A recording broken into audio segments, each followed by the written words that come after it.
power.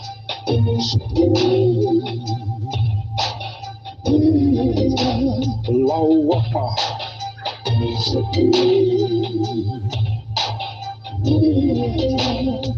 I got the power.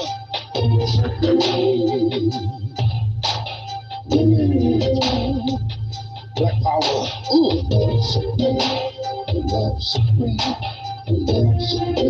Power, power.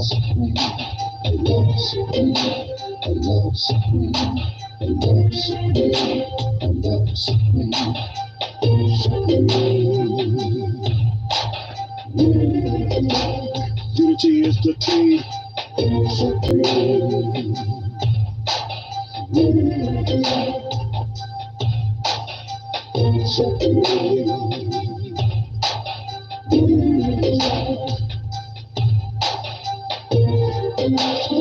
The black man is first. First on the earth. First to make it work. First to give it worth.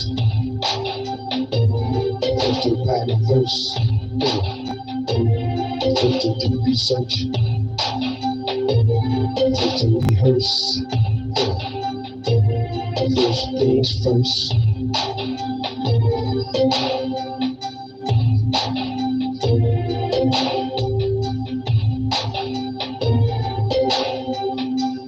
Greetings.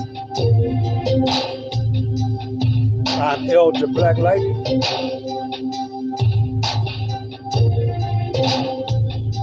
The flavor to savor and the kind of knowledge you won't get in college. Coming all the way from the land of Nod, rising to the kingdom of God.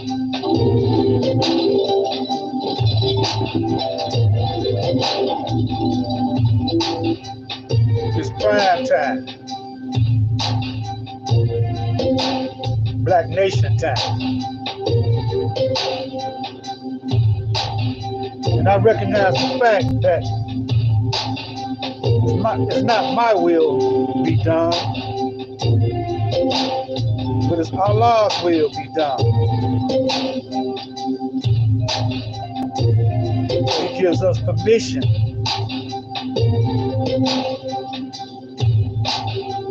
in our submission to do His will. Oh Allah, guide us on the straight path, on the path upon whom Thou hast bestowed favors, not on the path of those that wrath is brought down, nor on the path of those that go astray, especially after they have heard that teaching. Oh Allah,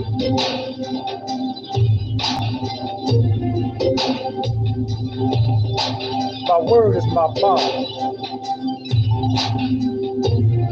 and I will give my life for my word has failed. I am an FOI soldier in the Nation of Islam. My duty is to unite my people, black people, and to protect the women and children of my nation. I will perform my duty faithfully, regardless to whom or what. My life and my death are all for Allah, and I will be loyal and obedient to the Supreme Being in the person of Master Farad Muhammad, who I give authority over me, to Him and Him alone, and I fear none but Him. I will do His will, the Lord of all the world, in this day of judgment and in the war of Armageddon. And as I go through the drill, knowing that drill is the foundation of a military discipline, it compels the habits and obedience as the unit moves together as one.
And now entering the God zone.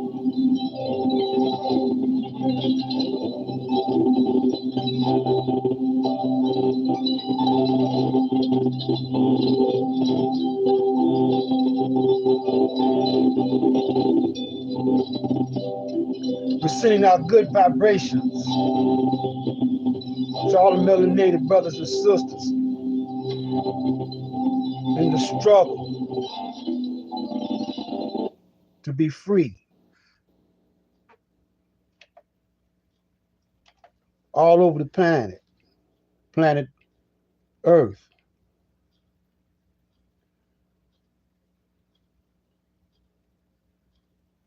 I promise not to be too long, to be strong, but I had to get those long ones in because I don't know when. It might be my end and your end. But I want to prove worthy to Allah. I'm creating a post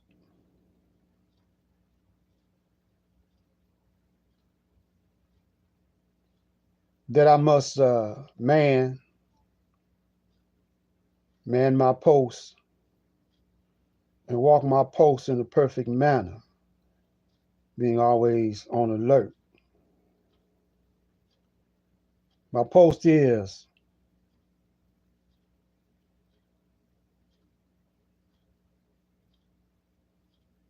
the elder counselor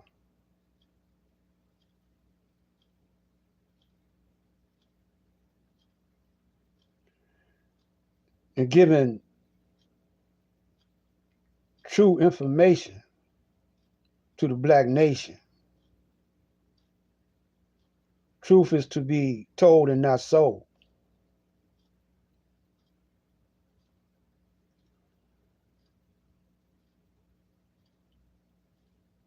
Truth is more valuable than any amount of gold.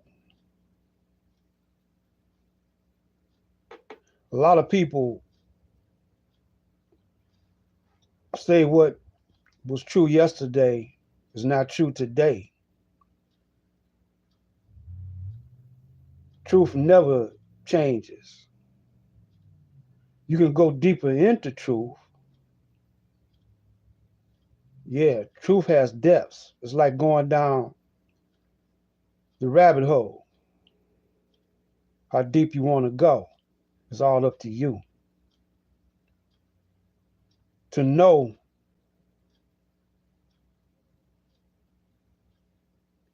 Let me say it like this.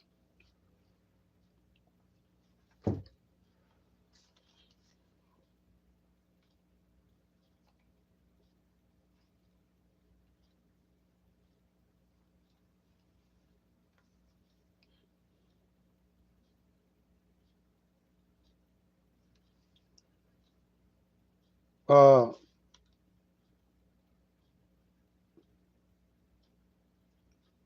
to know, to have knowledge, you must seek knowledge from the cradle to the grave.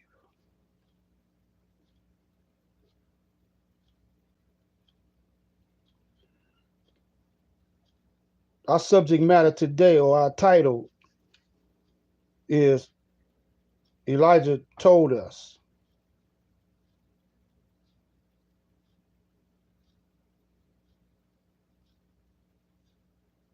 that Israel will verse with Allah.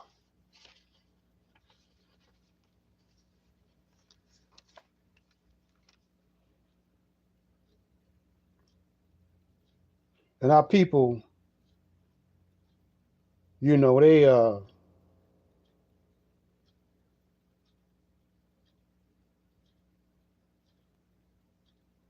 find it hard to communicate or to connect with the words and the teachings of the Honorable Elijah Muhammad.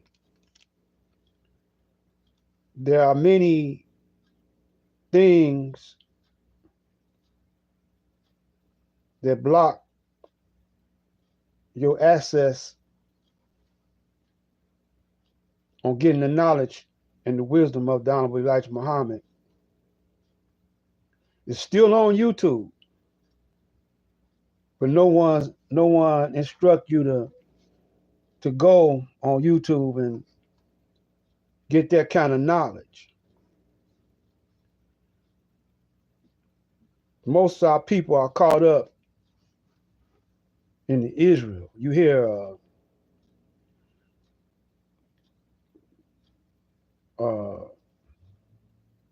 brothers saying that we are Hebrew Israelites. They'll say they are anything except Muslims.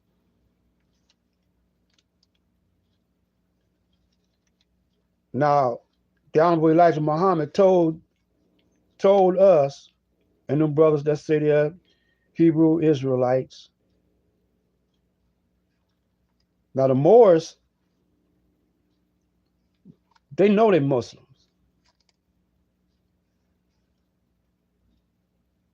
But there are those that among us that want to confuse the situation. Because these brothers, a lot of them don't believe that the Honorable Elijah Muhammad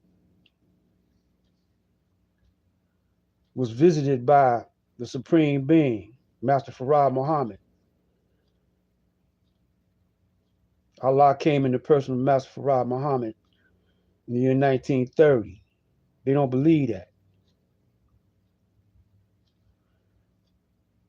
Now they say brothers come telling the truth. Some of them do. They come telling the truth, but they don't do the truth. They do opposite from the truth. So Isa bin Yusuf, aka Jesus, told how you can tell the real ones from the fake ones.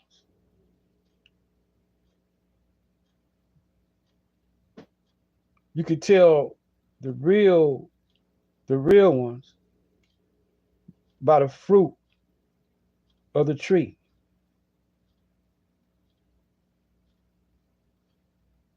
By the fruit it bears.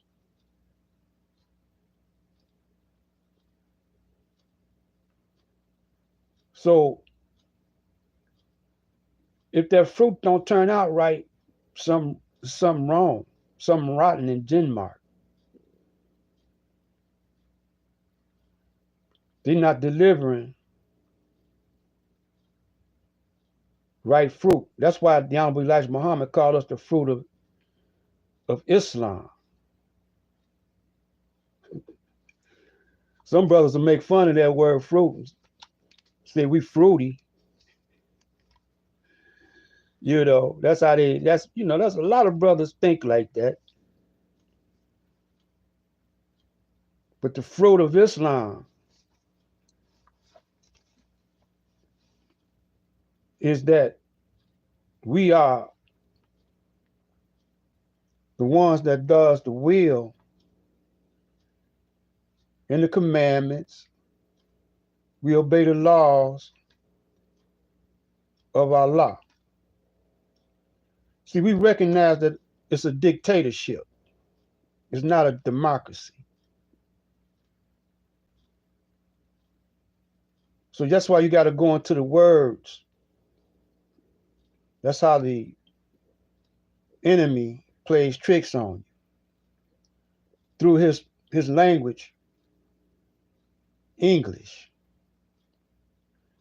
He took English from all the ancient languages that we made and created and formed his own language and his own meaning.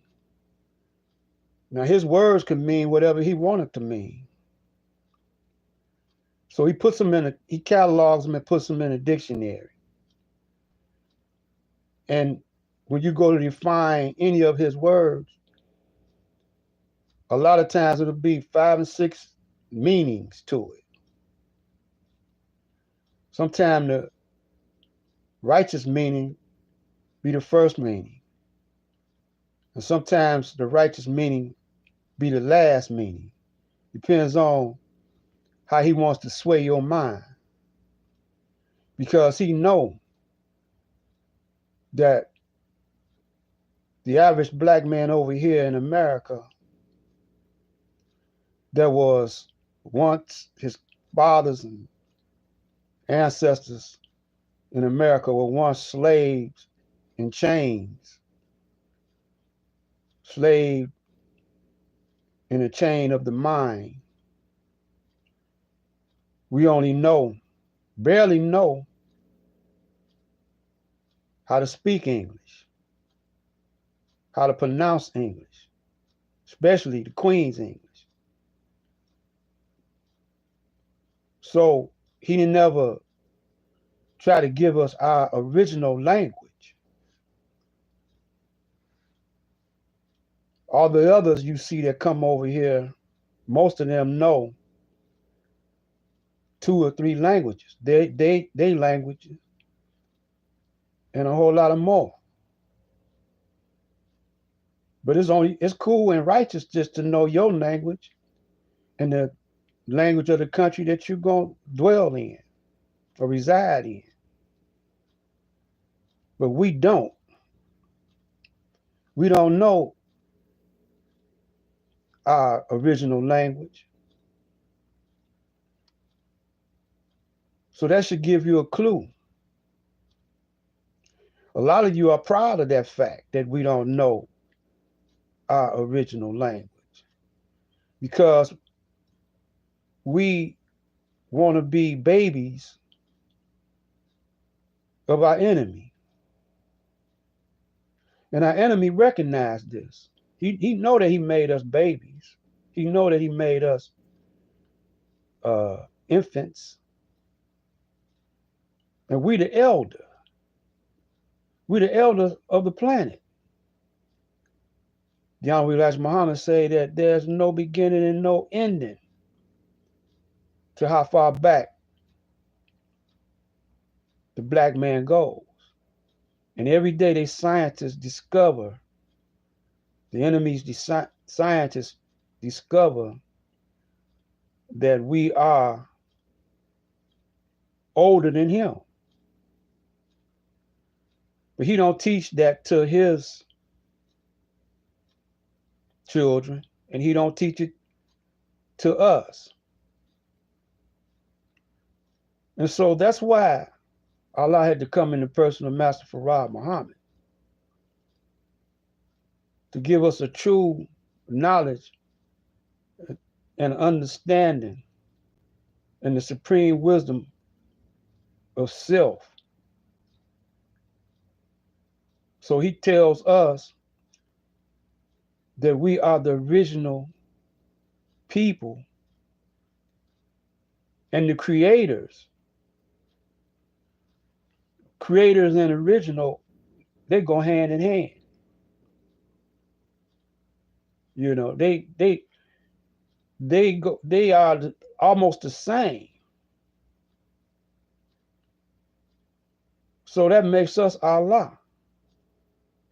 So we are the us, and let us make man in our own image. That's who Allah was talking to. He was talking to the other supreme beings. You know, when he say, "Let us make man in our own image," really he was saying, "Let us make mankind in our own image." Now there are certain ones of our enemy that know this, and they call themselves Jews. They call themselves Israelis. They call themselves Mason. Mason means Muslim sons. They have a degree, certain degrees, 33 and a third degree of knowledge of who they are and who we are and who the creator is.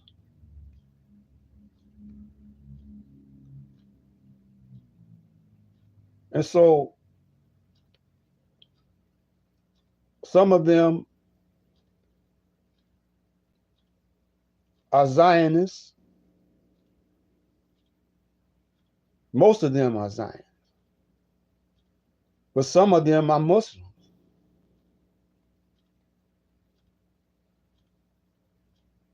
A very minute few of them are Muslims. And they know that we are the original Asiatic people of the planet Earth.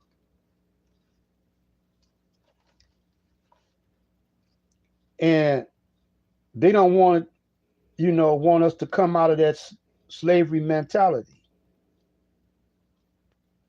So they don't teach us the way we should be taught.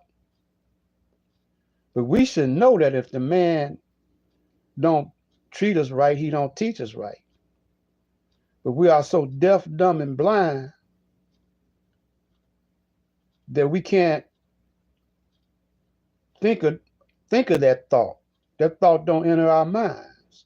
It's closed off because we are so dependent on our slave master telling us what to do and how to do it and when to do it and why to do it, that we have no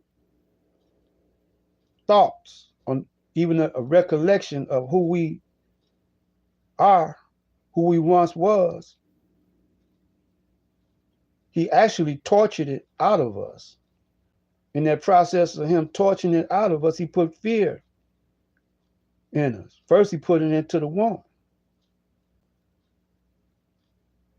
because he knew that she was going to give birth. That's why I keep harping on the war between the Palestinians and the Israelis. Because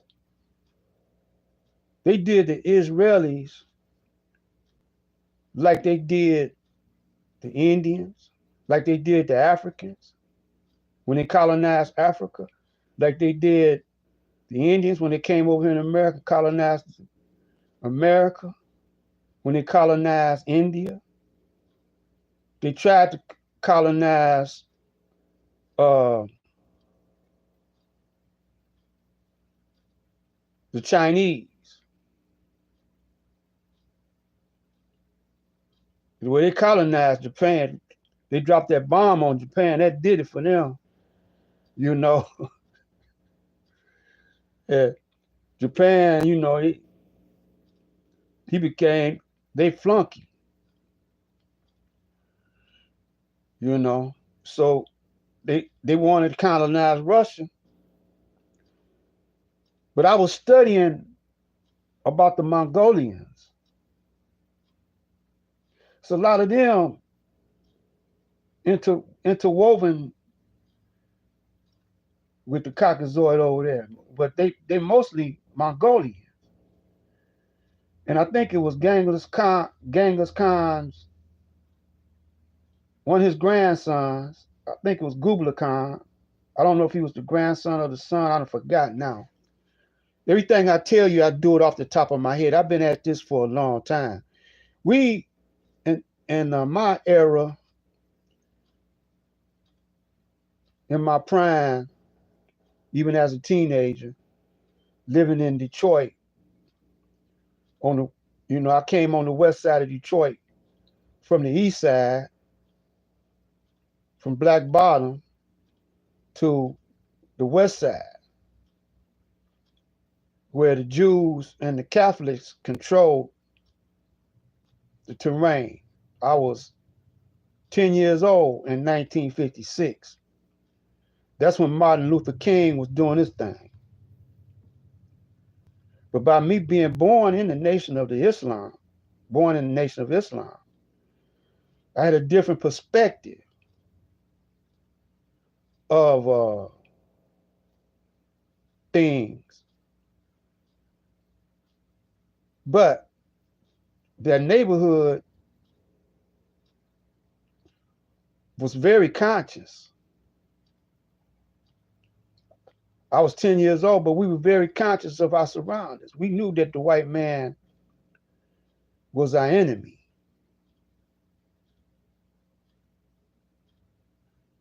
And so we grew up reading books like Genghis Khan, Alexander. We wasn't too much into the Bible, reading Jesus, and a lot of my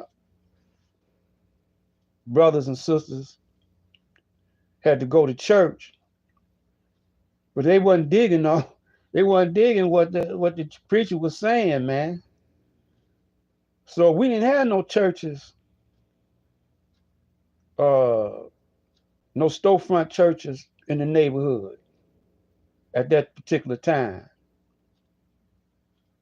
It was all white people that ran the storefronts up and down Finkel, up and down on Dexter and 12th Street.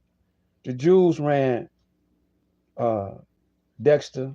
The Jews ran 12th Street, Linwood, 2nd, 3rd, downtown,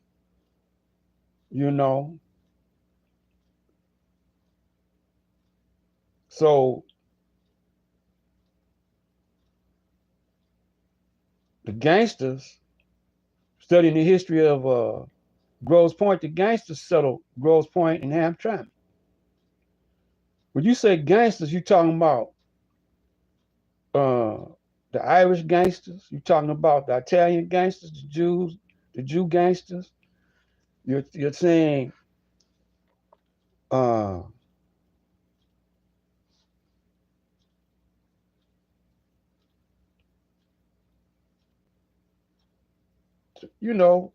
of them are gangsters, mafia, organized crimes. They were organized crime and we were disorganized niggas.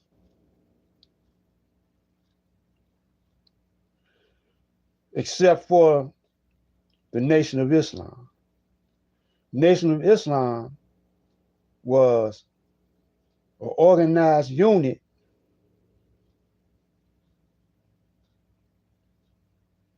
that the mafia tried to get into the police, the government, up until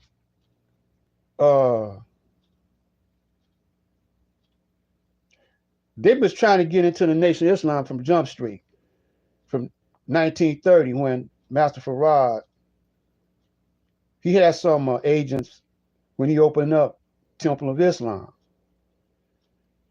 Lost Foundation Temple of Islam, Allah's Temple of Islam. He had some agents in it then, before he even seen the Honorable Elijah Muhammad. So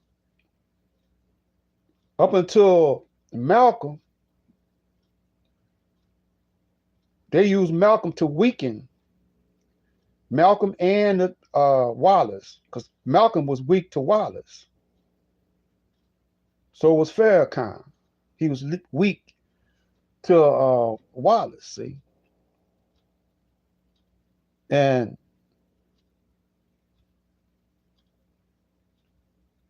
Malcolm, Malcolm came up in Detroit. They call him Detroit Red. I had an uncle they called Detroit Red. And I had another uncle that used to run with Malcolm. When Malcolm was a Muslim. And so we got a thorough knowledge of what Muslim mean. So Elijah told us that we wasn't like those so-called Arab Muslims, Orthodox Muslims, over there in the Middle East. We weren't like those. Muslim is our nature. It's not a religion. Allah gave the religion to those Arabs over there now. What's all this got to do with the Palestinians? Well,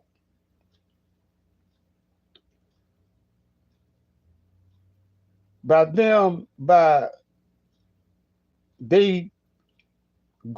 putting themselves into sex, because after the Prophet Muhammad died, peace and blessings be upon the brother,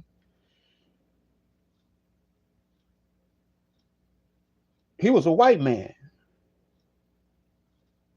by their standards. Now some brothers saying he was black, but the Honorable Elijah Muhammad said he was white. And if Master Farad Muhammad said he was white, he told it to Elijah. Elijah was just a messenger of Master Farad Muhammad. Master Farad Muhammad taught the messenger.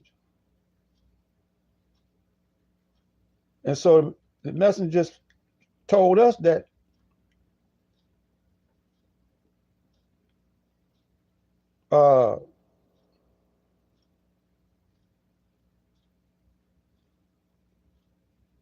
the Prophet Mustafa of 1400 years ago,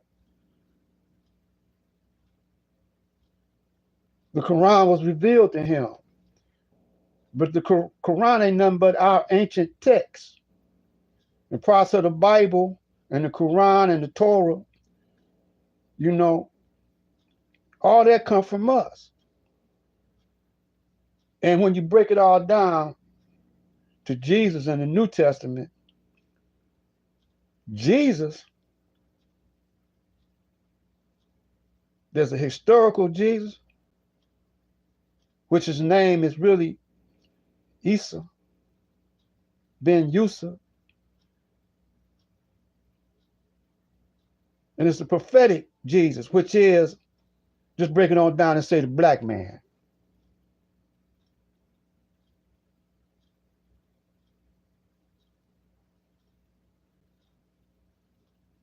We Jesus. We the Christ.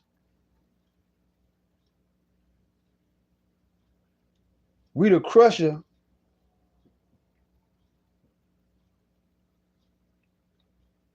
of Israel. With Master Farad Muhammad as our head, as our leader in his army.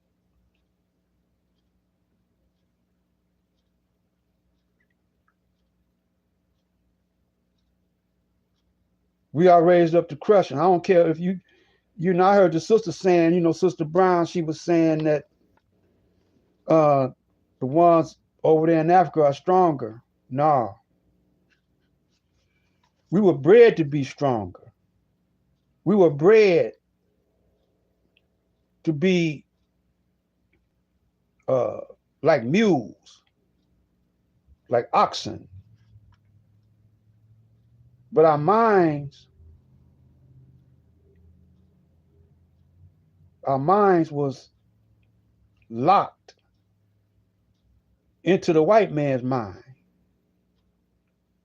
So we had weak minds. And it says that in the Bible. It says there will be a generation that's wise but weak. That's what it's talking about. Us. Right now, we at the crossroads. So we have to see that we got to make a choice to be Allah's people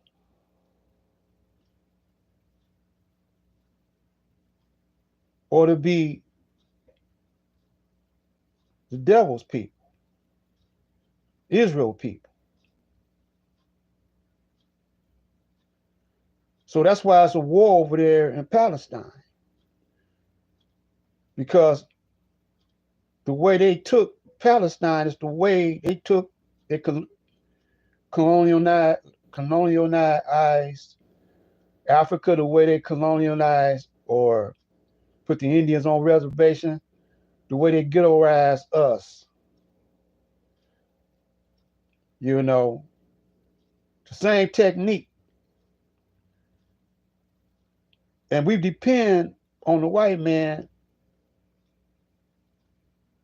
to tell us when to fart. Excuse my language. To tell us when to break wind. We depend on him. And you have got so comfortable, but we don't know that he's using us as a proxy. That's what democracy means. The democratic system means proxy. And I told you, ultimately it means pimping. And that's why they say the great whore, Babylon. You know, pimping and whoring. That's the system of the beast. You see? So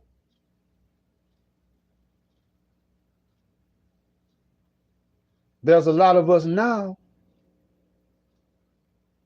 that's being prostituted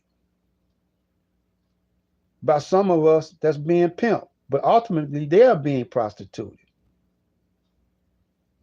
Because let me tell you this, y'all. Y'all always say that the Jews had a hard time like we had a hard time. All the Jew got to do is change his last name, change his first name to fit in with the Anglo. He could say he an Anglo because there ain't nothing but different tribes.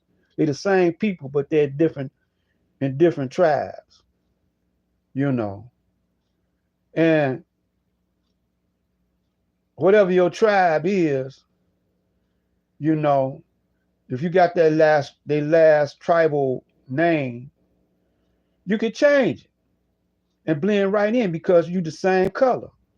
You all white. There's no distinction. You can't tell who a Jew, who a Catholic, and who this and that and the other. The only way you can distinguish somebody that's not of your group or your people is by their color.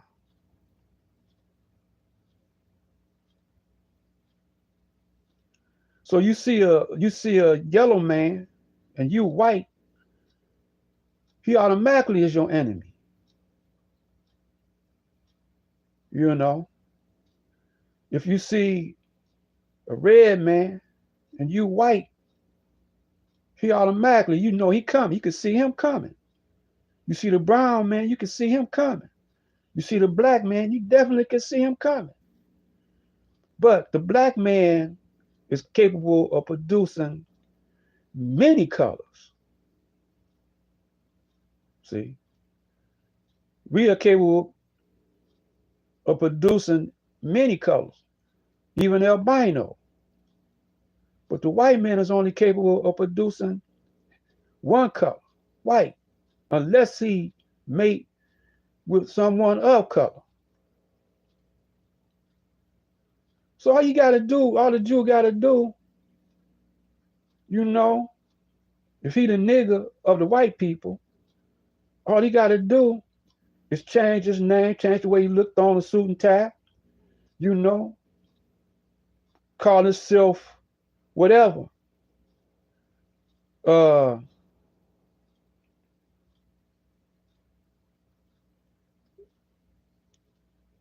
I can't think of the name of that movie. Oh, The Count of Monte Cristo. That's the name of that movie. The Count of Monte Cristo. The Count of Monte Cristo, you know, he was serving his country, but they accused him of a crime or whatever. And you know, I'm gonna make a long story short. Accused him of a crime and threw him in jail. While in jail, you know, he was kind of low, you know, his status, you know, he was a low class white man. He wasn't a high class white man. So they threw him in jail and killed his father and his mother, threw him in jail. While he was in jail or in the dungeon, he ran into this guy who was a lifer in jail like him, but he had some rank. He served in the aristocrat, and he had a little military background and whatever, how to fight and how to act around the aristocrats, you know.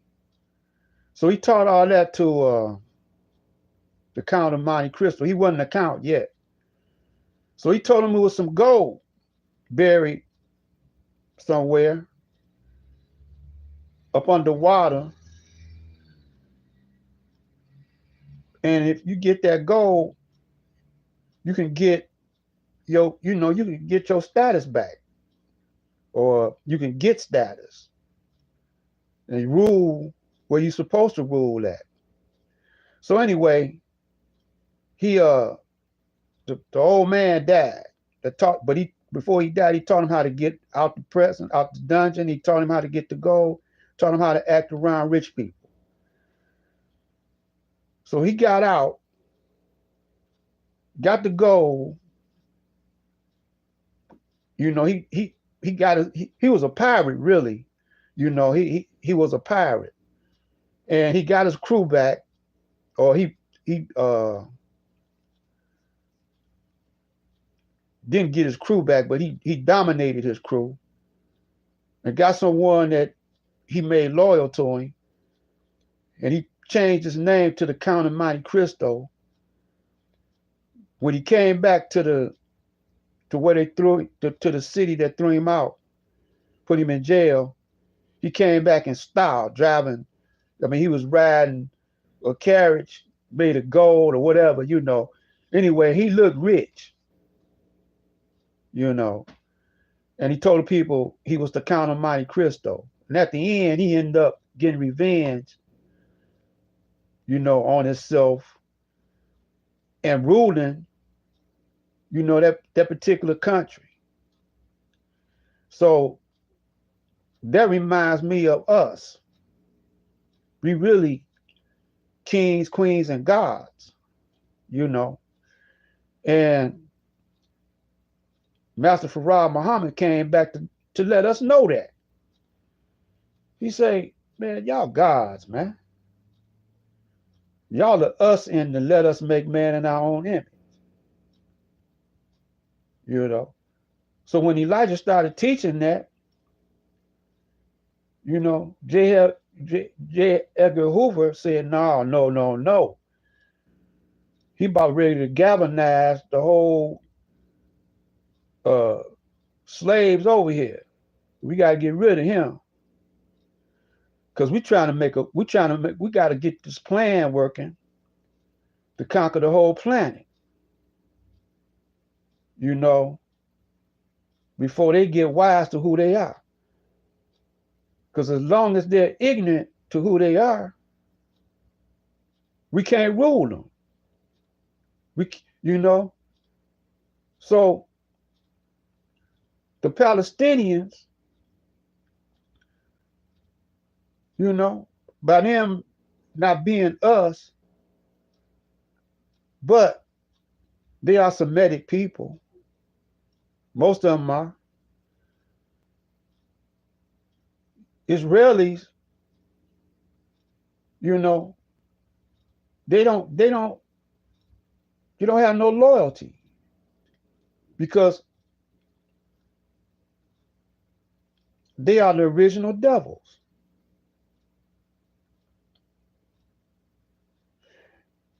So they made some of us rich. They put some of us in their system of politics.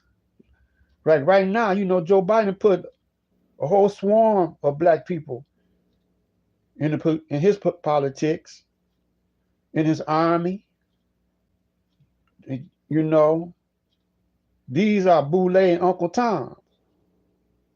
You know, so they knew that they was coming to this point in time. They knew that they was going to start a fight with Iran. You know, they knew that they was going to try to conquer all of Africa. You know, they knew this.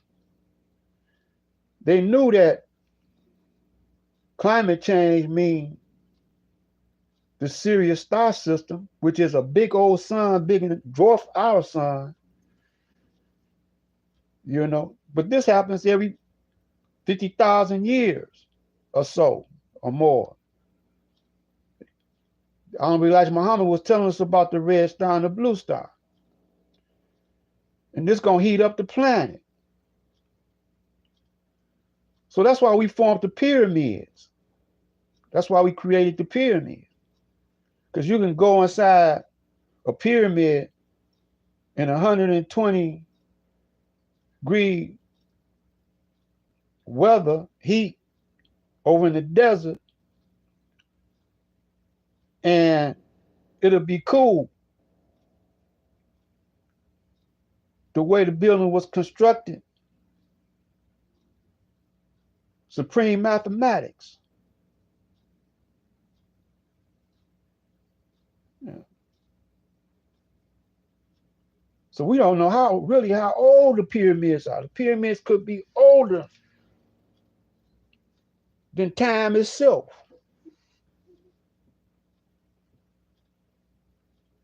They don't have instruments to go back that far. He's not that advanced. Because if Master Farad Muhammad created the mothership with technology so far advanced, using metals that you can't even find on the planet no more. Technology that they don't know nothing about. And they said it themselves. You heard them say it. They don't know nothing about that technology.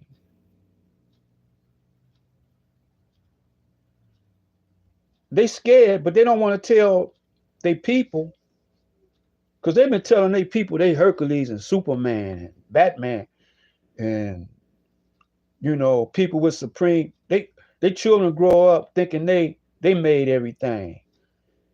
They children made everything, and they the creators, of everything, and that we not, the black man not, because of the state of conditioning we in now.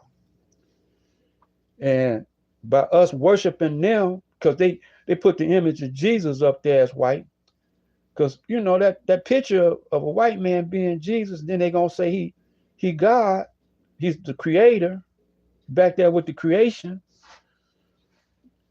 Quite naturally, we're gonna bow down to them. Then they put his picture on the money,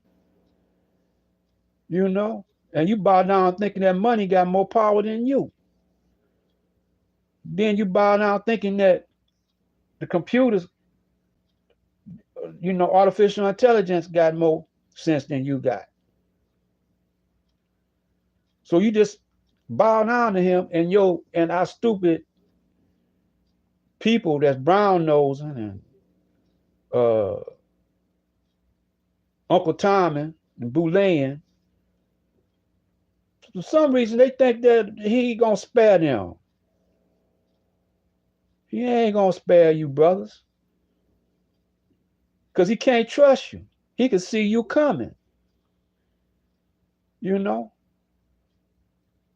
and there are those white people don't think that they are grafted people. They don't think that they are the Jews, or they don't think that they are the caveman. Now they know that they're the caveman, but they don't think that. They think Jews and Israeli is different. Like the Ku Klux Klan and they think they're different from them. Only the ones that we raised, the Muslim sons, the Masons, the Vatican, only they know who that we are a superior being. So that's why we call them a race, the white race, because they race in time, because they know that if they don't mix in with us, or either blend in with artificial intelligence, that when that serious sun comes, they don't have that melanin that we got, they're gonna burn up. And if they do find a way to survive the melanin, the sun, the serious sun, if they survive that by going underground, or they're trying to get off the planet, But if they survive that, just by having natural mate, just by mating with themselves naturally, they don't have that eternal seed in them. They seed has an expiration date. It can only last so long, which is 6,000 years. The only one that's keeping them on the planet is Allah. So he put forth knowledge, but you're so hard-headed that you can't see it. Deaf, dumb, and blind, you can't see it. So he puts forth illustration. He gives you illustration to show you how evil the man is. But our women, they chose him as their hero. They chose the white man as their hero. They can't understand they black man. So now you say, how is this related to the Palestinians? Look at the Palestinians. They can't protect their women and children. They don't have no army. They don't have no weapons.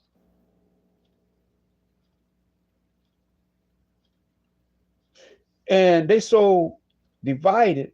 You got the Sufi, you got the Shiite, you got the Sunni, you got a whole bunch of them, that they made sure that they didn't get no weapons.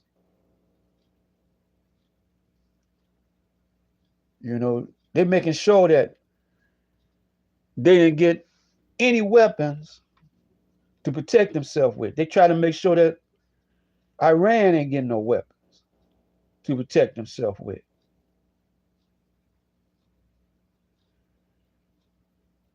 See, Saudi Arabia, they traitors to their own people. But what's going to happen is they're going to wake up. They're going to wake up. Because you got more Muslims in Malaysia. You got more Muslims in Africa. And you got Muslims over here.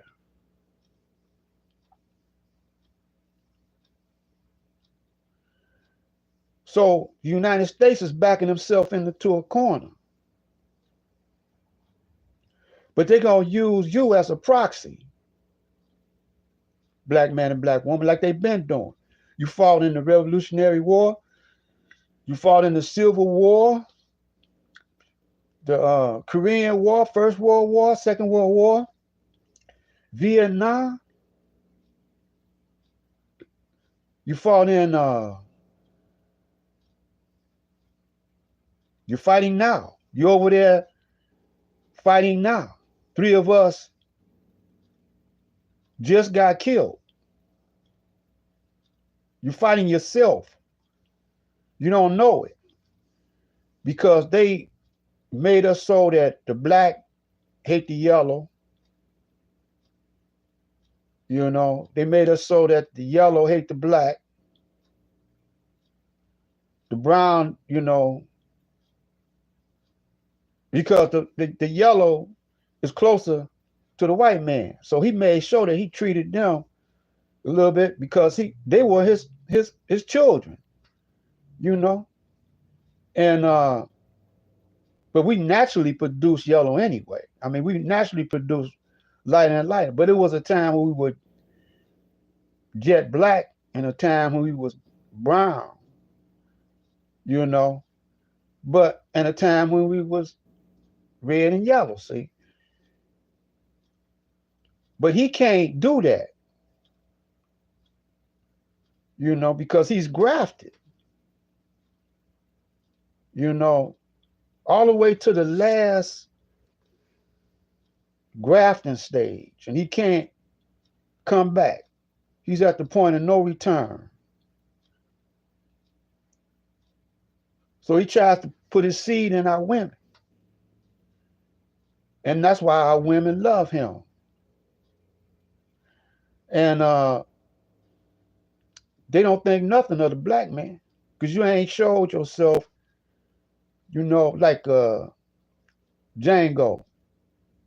That white boy was trying to tell you something. White boy was saying, man, go get your woman, black man, from the white man. And some black people didn't like that movie. Those are ones that are with, they like but that part that Samuel Jackson played, they like him.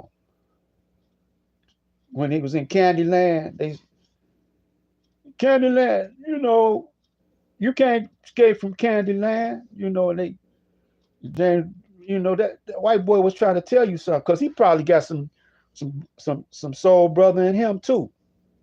You know, he got some black in him. I don't forgot his name. You know, y'all know his name. And a whole lot of white people look white, but they not. They they black. You know, they got the black man seed in them, like Master Farah Muhammad. You know, he got that black man seed. Now, if you got the white man seed in a black man in a black woman, you are called half original. You know, not white, but half original. You ain't got the same thing. The original, what's original in us came with the universe, came before the universe. You ain't got that. See, you got the leftovers, you know. But but I don't care how light skinned you are. If your daddy was black and your mama was black and you light skinned, you got those same qualities in you. That's why you could produce many colors. You subject to two light skinned people, subject to have a brown skinned baby. You know?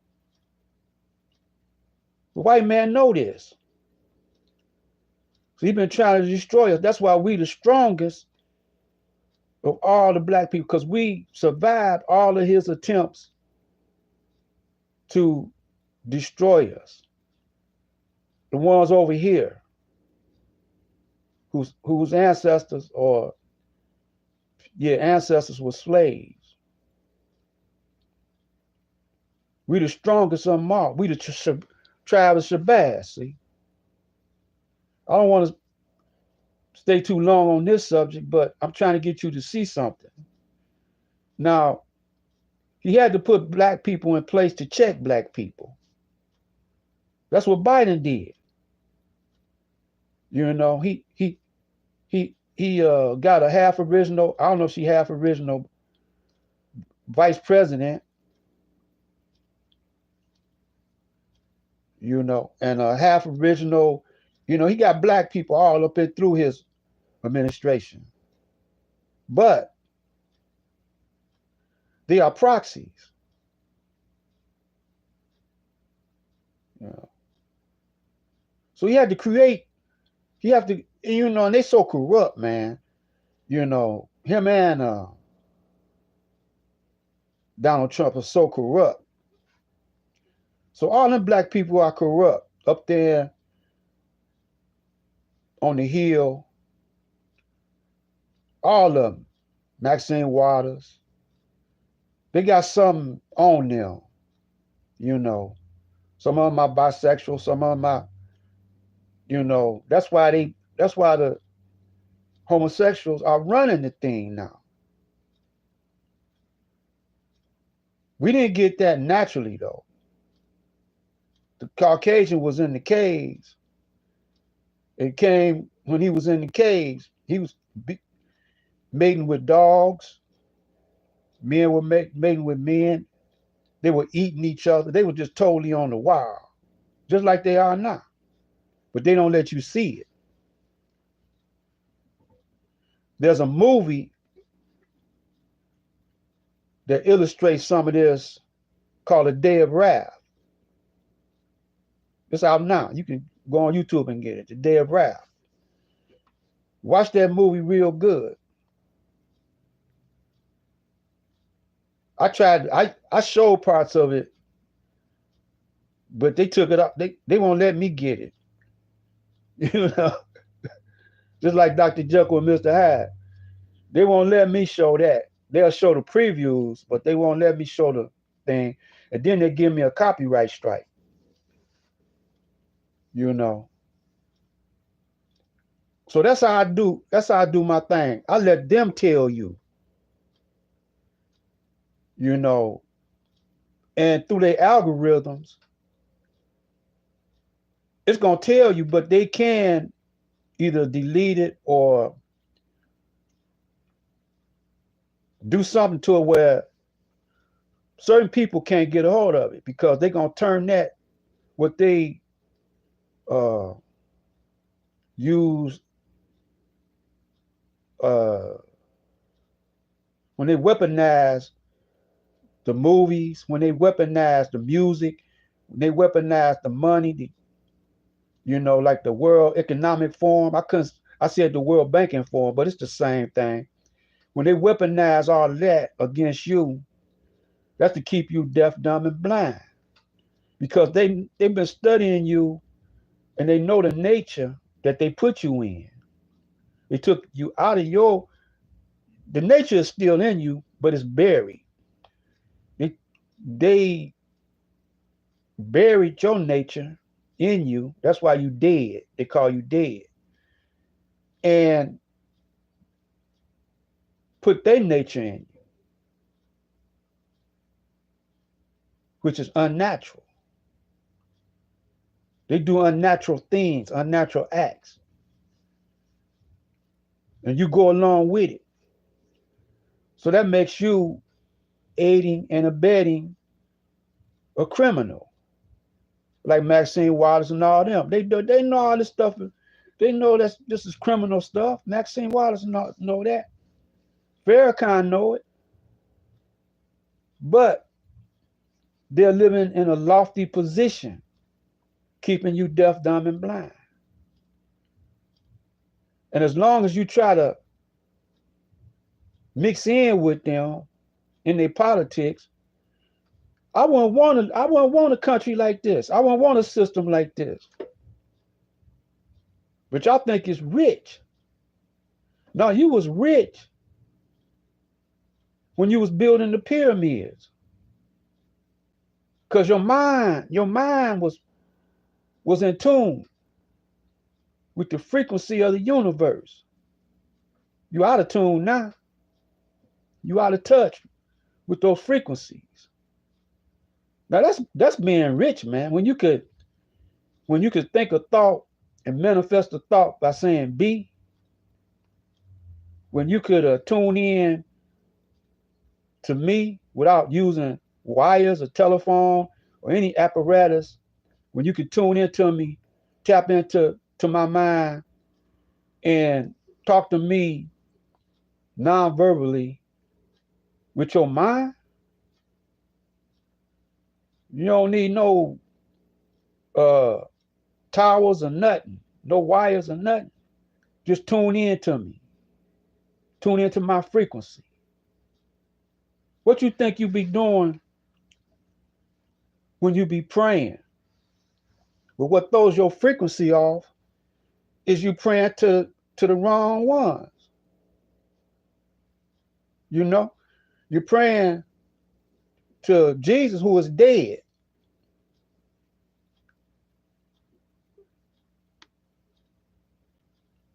And we're going to show you where Jesus tell you himself, he's going to go away, but he's going to send you a comforter. And that one is Elijah. He tells you that in the book of Malachi, the last book in the Old Testament, just before you get to the gospel of Jesus, right? Talking about this very day that we in now, when he say, I go, he said, when Allah tells him, he say, I will send you Elijah on that great and dreadful day. I ain't gonna go into the whole thing because I want to show you something. Because I'm disturbed of these 3 black people serving overseas in their own, their own territory. But they don't think that that used to be their homeland. They don't think that should be there. They think that they come from America, you know. But the whole planet used to be ours, you know. So they got killed and 30 got injured. So they say Iraq did. I mean, Iran did. Now that's an old trick right there. That's an old trick. When they was fighting the Indians, and it was tribes. You know, when the Indians had many tribes, you know, the Indians joined up with each other at the end of they joined up with each other too late. When all the tribes got together and made a nation. I mean, they had a nation all along, but they didn't see out. You know, they was squabbling with each other all the time, and by the white man seeing, you know, studying them and seeing who was weak and who was strong, he would dress up like an Indian. And Indians identified themselves by the arrow that they use, by different feathers, the way they sit their feathers, the way they dress and all like that. But they didn't recognize each other's brothers, you know. And they might have a beef with another tribe, and the white man know it. So the white man will dress up like the tribe they got the beef with, come in there and kill up, you know, but they'll leave some, kill up all the people, but they'll leave some alive so they can recognize that that it was this tribe, could be the Crow or something like that. They say, oh, the Crow did it. So they'll go and attack the Crow. That's an old trick. See, the white man did. Have you fighting each other. So this is two things the white man is doing to have you fight each other. You know, he, remember, we are Muslim by nature. There are those who are Muslim by belief, and mostly it's the white man. But we still brothers in the Muslim. We the black man don't have a Muslim religion. Muslim is his nature. We follow the laws. When we say we follow the wills of Allah, we saying we follow the laws of nature that we put for ourselves to govern ourselves. Because that word Islam means peace, but deeper than peace, it means divine order. Now you heard Miss Brown say that melanin organizes everything in us. So if we got melanin, it's the organizer. That goes along with divine order.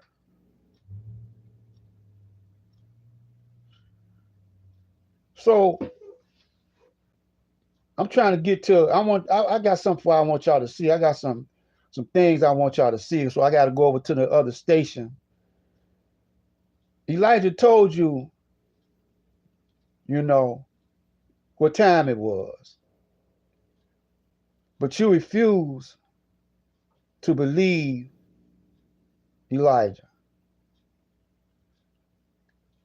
So the enemy tricking you now with saying it's Iraq, because they got to go to war with Iran. They got to go to war with Iran. They want to go to war with Iran.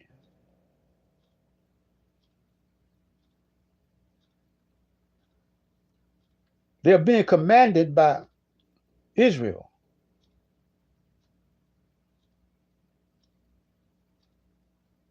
See, so the Pope is really a Jew.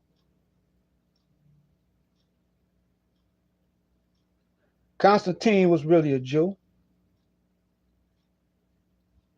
Constantine was Israel. That's why he named Christianity, because when you flip those words around, you're talking about Antichrist, you know. Israel means against God. Y'all say God means dog. You just flip the words around. Nah. Honorable Elijah Muhammad told us that the word God means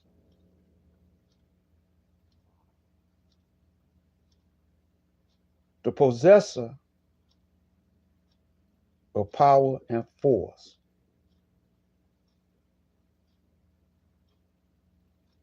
You know, they also call dogs canines.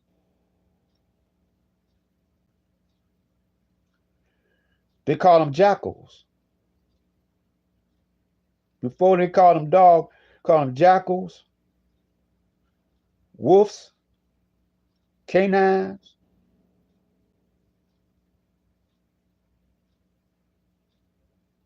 You got to study etymology.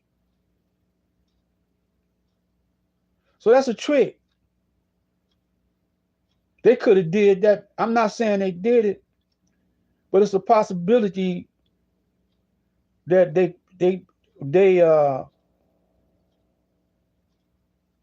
killed them people, our brothers and sisters over there, just so they can go to war with Iran. But some of them brothers, some of them general brothers and black brothers and sisters up there, they saying, man, wait a minute, man, you better think this thing out. But the white man is running a race. He can't afford to think it out no more. Because why? The truth is coming out on them. They're showing you how they are. The truth is coming out that COVID was formed in the laboratory over here. The truth is coming out that those shots was a trick to advance their agenda to control or destroy the black man. It's coming out that they are savage butcherers of people that have killed women and children to get their way. It's coming out that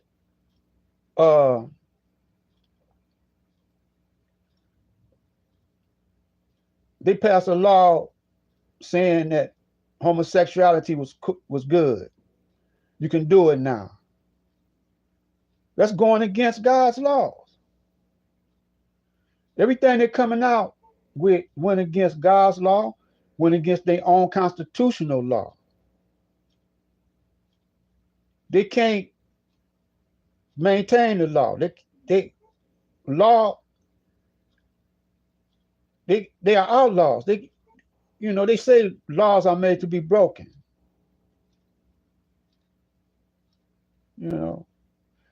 They can't keep up the will of Allah. And it's coming out. So it's up to you to choose what side you're gonna be on. Are you so in love with this guy? Are you so in love with the beast that you can't break away?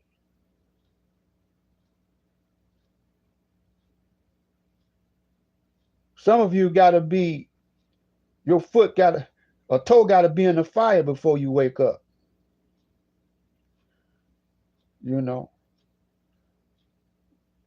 Some of you gotta drown in the Red Sea. But then it's too late when you say Elijah's God is God. Bubbly, bubbly, bubbly. That ain't funny, y'all. But especially our women, man.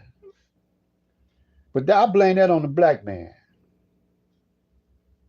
Y'all too cowardly. You know, y'all can't put y'all woman in check.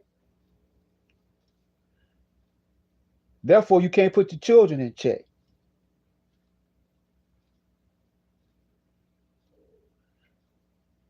Y'all too busy going to jail getting high, man. Y'all too busy uh, looking at the Super Bowl instead of taking control. Y'all looking at the Super Bowl. That rhymed on it. My rhymes sometimes be on time. So let's get over here. I don't want to be too long. I want to go to my station, and show you what time it is by way of video. Hang in there with me, y'all. While I'm doing this, y'all stretch your legs or go to the bathroom or cook you a meal.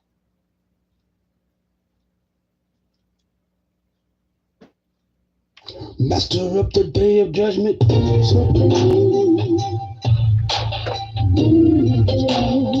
I got the power.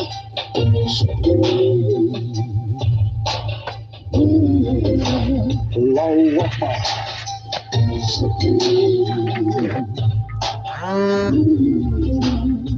I got the power.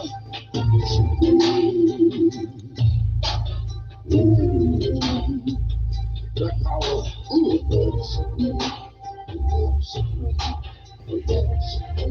Power, power.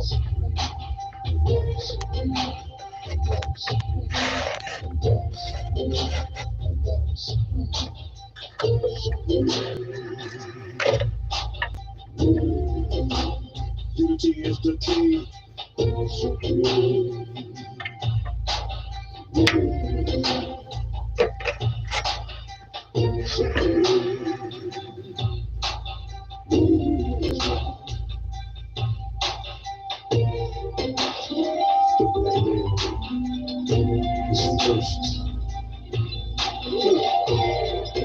First to create the universe. First to be first. First to give birth. First on the earth. First to make it work. First to give it worth. First to write a verse. First to do research. First to rehearse. First comes first.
Now,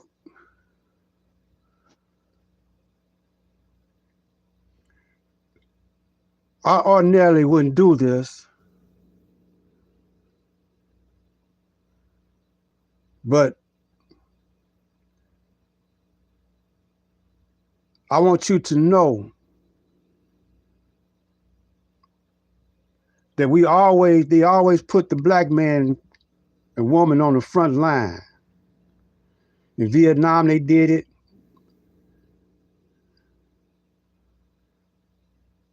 They didn't do it too much like in World War I.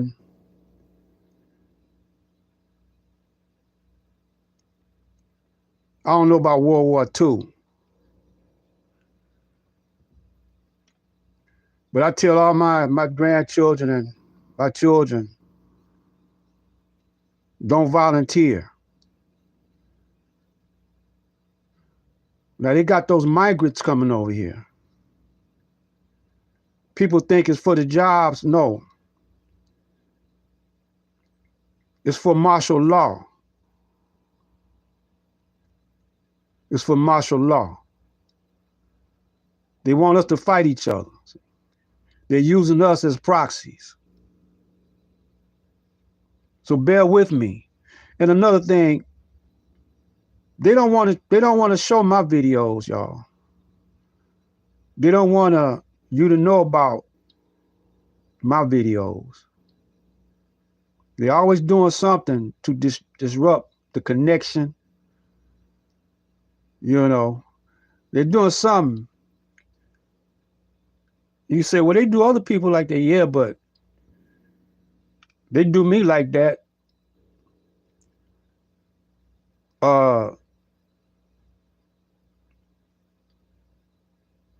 Because I'm telling you something different. I'm telling you to separate from this wicked nation and build a nation of righteousness. Some people don't want to be righteous. But if you know what fruit righteousness brings you, you will do that. So let's go to this right here right quick. I just want to go through the list and show you these things. 3 U.S. soldiers killed by drone.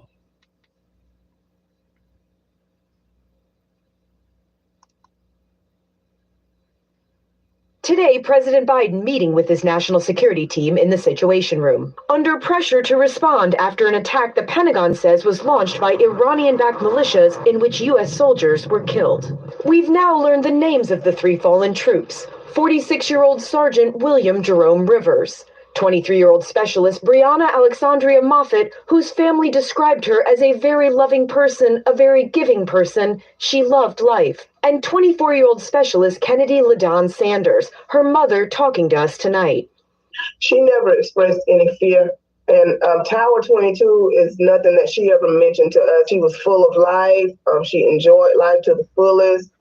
You know, she was just a ray of sunshine for anyone that came in contact with her. The soldiers were killed Sunday night at a small outpost in northeastern Jordan known as Tower 22, where about 350 U.S. soldiers and airmen are deployed. The Pentagon saying a drone packed with explosives hit near a housing area while many troops were asleep.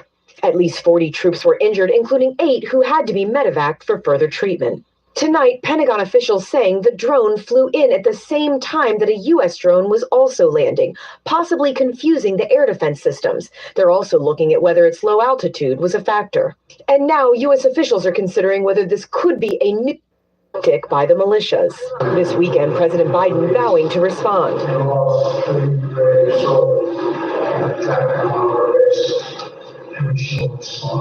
A major question tonight, will the U.S. strike inside Iran's borders? We will respond. We'll do that on our schedule, in our time. We are not looking for a war with Iran. Iran says it's not behind the deadly strike. The Pentagon says Iranian-backed militias have targeted bases with Americans more than 160 times in recent months. Previous U.S. responses have been limited and not deterred the attacks. Some Republicans calling for a tougher response from President Biden. I think it's important to go after Iran. The Biden appeasement policy with regard to Iran has not worked. Courtney joins us live tonight from the Pentagon. Courtney, let's go back to your reporting about this possible confusion, right, that may have allowed this enemy drone to strike. Is this something we've seen before? Well, Tom, this is the first time we know of where air defense systems may have been confused by an American drone coming in at the same time as an enemy attack drone. The concern here tonight is this may be a new tactic by these Iranian-backed militias. Tom?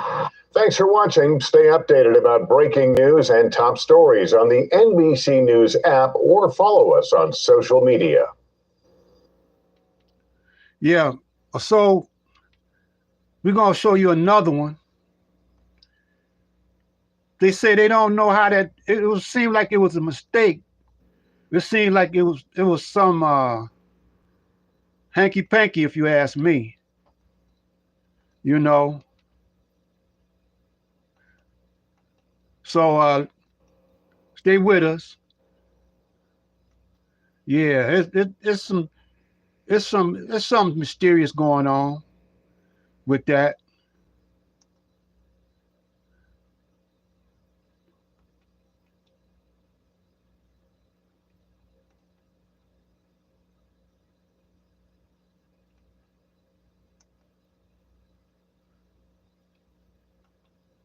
I'm doing it the old school way, y'all. I don't have all these modern equipment. So I'm doing it the old school way. Because I'm an old school brother in a new school world.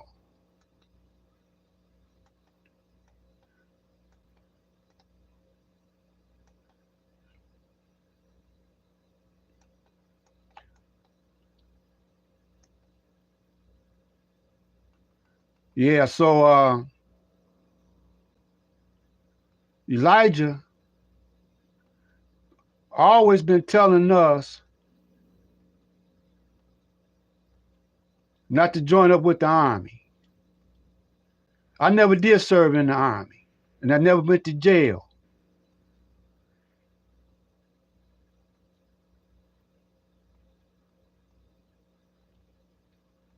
All praises due to Allah.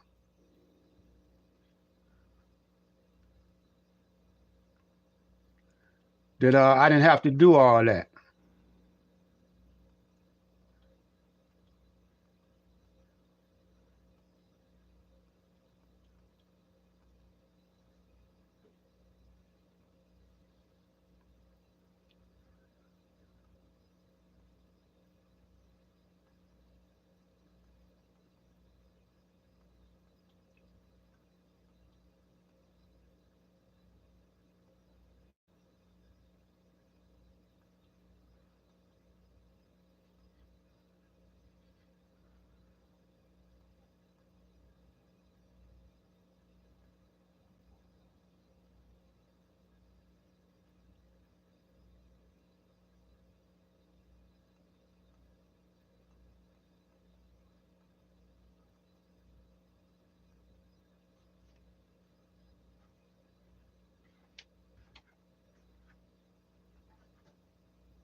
Master of the day of judgment, supreme. I got the power, supreme.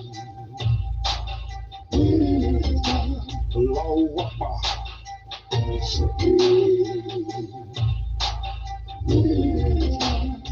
I got the power, supreme.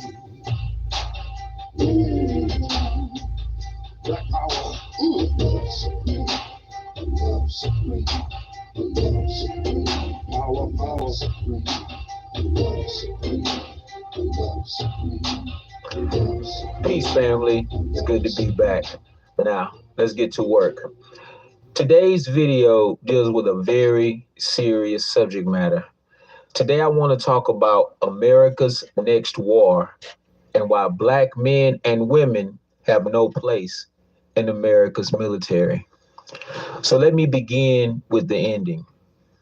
The end of this video is going to be me saying to you, stay out of the Army, stay out of the Navy, stay out of the Air Force, stay out of the Marine Corps, stay out of every branch of service in this country, because you have no place in it.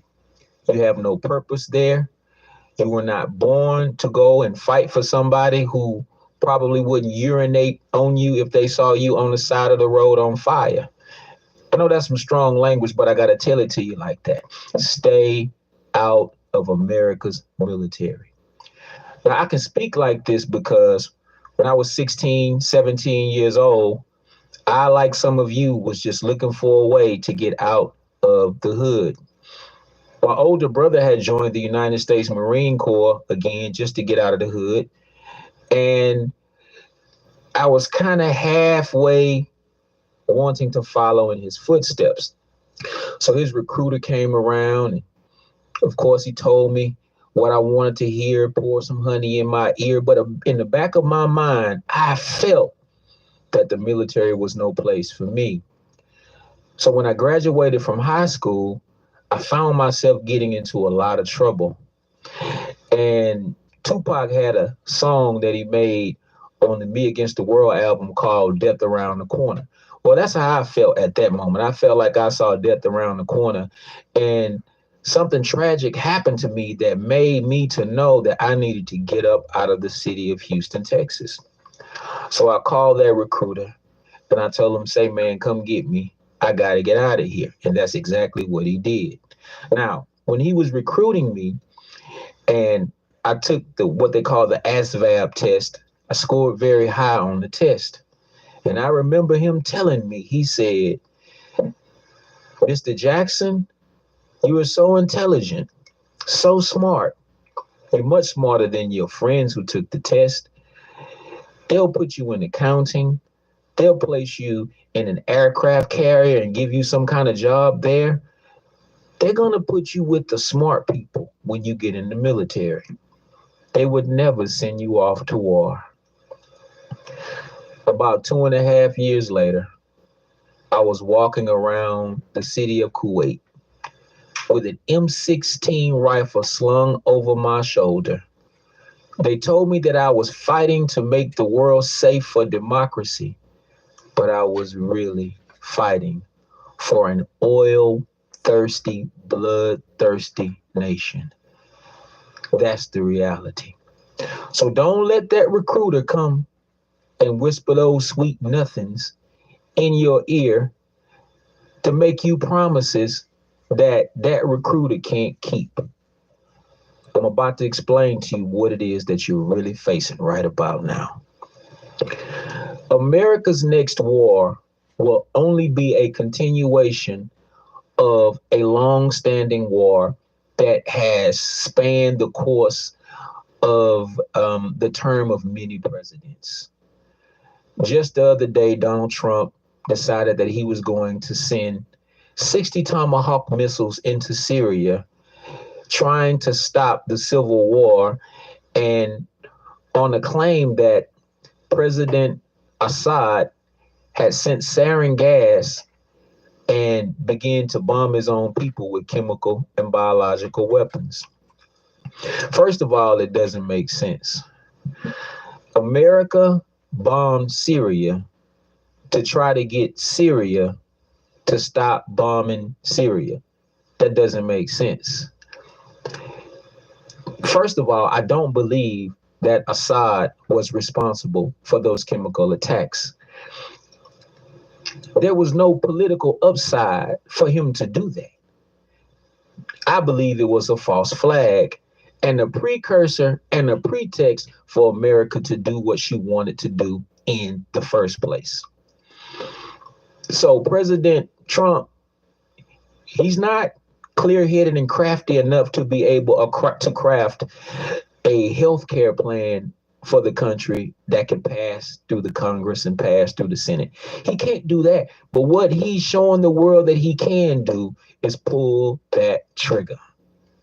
Not long after that, he dropped what was called the mother of all bombs on a cave in Afghanistan, supposedly targeting certain members of ISIS, and he says that that was very successful. Now, I watched an interview that he did, and a reporter asked him a very good question. They said, Mr. Trump, did you personally order the strikes on Syria? And Donald Trump retorted or responded, our military people are very capable people, and I trust them. What does that tell you? It tells you that Donald Trump is not in control. Neither was Barack Obama, neither was George W. Bush, neither was Bill Clinton, and so on and so on. The former president of Iran, Mahmoud Ahmadinejad, made a statement that I believe was probably the most profound statement that I've heard in some time. He said that whether Donald Trump were president or not, the strikes in Syria would have taken place. The bomb would have still been dropped on Afghanistan. Why? Because Donald Trump was just the perfect war face for what those who control the shadow government were going to do as it relates to their agenda in the first place. As a matter of fact, if Donald Trump does not play ball, then he himself may or may not survive a 4-year term. Now, I'm not trying to go too deep into it, but I'll put it in simple terms. Just as George W. Bush bypassed Congress and he sent bombs and troops into Iraq under the pretext that he had irrefutable proof that there were weapons of mass destruction in Iraq, Donald Trump is telling us that he has irrefutable proof that Assad is responsible for those chemical attacks. Just as Bush didn't show us the proof then, and later on we found out that there were no weapons of mass destruction, at some point we will find out that there was probably a third party responsible for those chemical attacks. And even if the Syrian government was responsible for those chemical attacks, answer this for me, Mr. Trump. If you're so against governments using chemical weapons to control the population, why do we not have clean water in Flint, Michigan to this day? And there are many other cities where there's still no clean water. You're not making the world safe for democracy. You're making the world safe for hypocrisy. So America's next war will be a war without end. America's next war will be a war that she will not win. The Honorable Elijah Muhammad said it like this. He said that American troops go into this war in the thousands, but they will only return in the tens. So it does not matter how bleak your life looks right now, black man, black woman. And I'm speaking to all of the other oppressed people. Sometimes God answers prayer in unexpected ways, doesn't he? In fact, I think God finds a lot of delight in surprising us with his answers. One of my friends, Mark Patterson, said, God likes to show up and show off. And oftentimes when you ask him, he shows up and he shows off. We know this, God hears our prayers. And God, the people in this country, do not be a fool. You have a trigger-happy president. He does not care how much blood is shed in order to execute the agenda of those who put him in that office. And if you put on a uniform in 2017, you will be making a big mistake. So we need everybody to sound the alarm and understand that since World War II, and maybe before then, I'm not a history buff. Said in 2017. That's how long this BS been going on. It's been going on longer than that. But that's how long we've been falling for the dumb stuff, y'all. But every single war that America has fought in, you had black men on the front line in uniform, patriotic and valiant, giving their lives for America. Not only did we stand for the national anthem, we fell to our death trying to maintain the power of the brand of this country. But when we came back to America, just as we went to fight her enemy, we came back to America and we were treated like the enemy. In the year 2017, Black people have never, ever, ever been in a position where we were seen like the enemy, not like we are seen today. Today is worse than ever. That's what I'm trying to say. So if we got suited and booted to go to foreign shores to fight for America against her enemies, but all this time we keep coming back home and being treated like the enemy, then you tell me what the hell is the upside for us to go and fight? I said it once and I'll say it again. During a time of war, the only thing black that America cares about is oil. She does not care about you or me. And again, I can say this because I served. I served ignorantly, but I served. I had to go into her military in order to become conscious of what was really going on. But you don't have to. You don't have to. So what we have to do in our community is we have to create opportunities that represent options for Black men and women who don't know what they're going to do once they graduate high school, or hell, once they drop out of high school.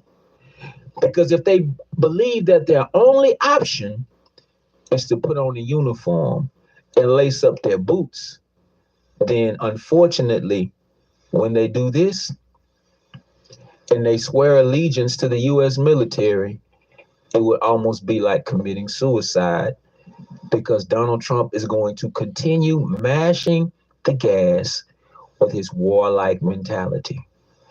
Now, the man can't give a speech and his approval ratings rise. It won't happen. He can't craft sophisticated legislation and his approval ratings rise. It won't happen. You know, Donald Trump is like a cow who will give you a good bucket of milk, but as soon as he gives you that good bucket of milk, he'll kick it over. That's how goofy he is as a president. But one thing he knows how to do is pull that trigger. And it's amazing that when he pulled the trigger and sent those Tomahawk missiles into his approval ratings went up. What does that tell you about the bloodthirsty mentality of America? Black man and woman, you have no place in her military. Now, I know that you are soldiers by nature. And I want to say to the Black community, the problem with us is that we're bringing soldiers into the world, but we're not giving them anything to fight for. Why? Because we gave it all away during integration. What happens when you birth a soldier, a warrior into the world, and you don't give him something to fight for? Well, hell, they'll start fighting one another and become confused, not understanding why I have the spirit of a warrior in my heart, but what am I supposed to be fighting for? You're supposed to be fighting for the protection of the elders and the women and girls in your community. You're supposed to be fighting for those independent institutions that Black people have spent their hard-earned money, sweat, blood, and tears to build. That's what they're supposed to be fighting for, but we gave so much of it away during integration. Now it's time for us to rebuild. So mothers, Fathers, don't you let your sons and daughters go off into the military. They'll go off with 2 legs and return home with 1. They'll go off with the same sign and come back like many of those Vietnam veterans, not knowing who they are, not knowing what they've gone through, and ultimately taking somebody else's life or taking their own life. And you know what this country will do for them? Absolutely nothing. How do I know? History is best qualified to reward our research.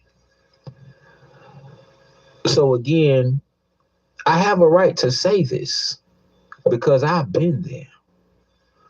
I went to the first Iraq war. Hell, I didn't know no better, but I learned.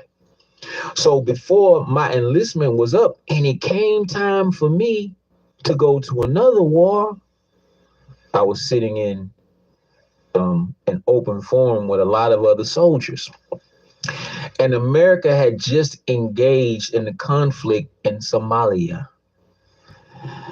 And they were reading names of the people, the soldiers that were being sent to Somalia.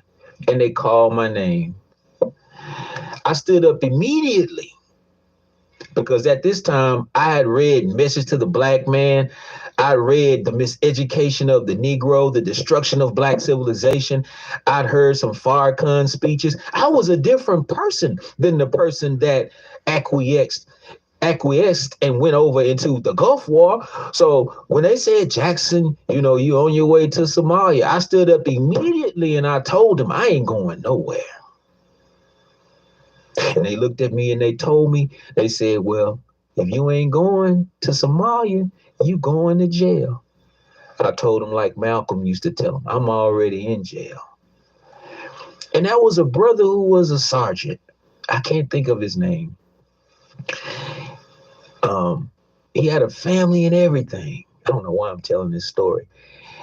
And he saw promise in me.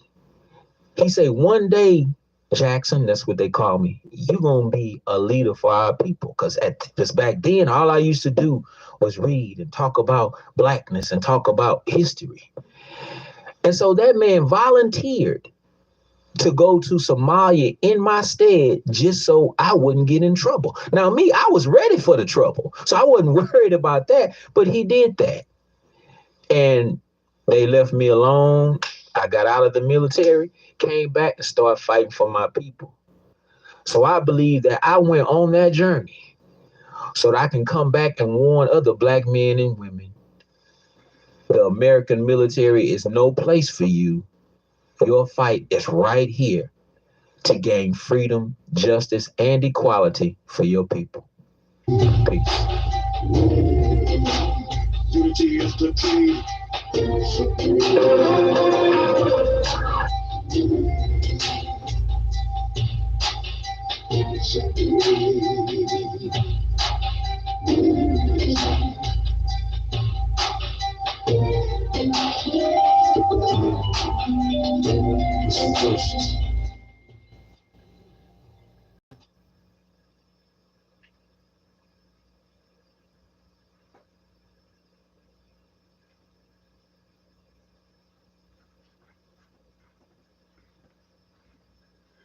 Ultimately, this is what they're trying to cover up, y'all. There is no United States of America. There's only Israel. So check this one out, and then we're going to go out.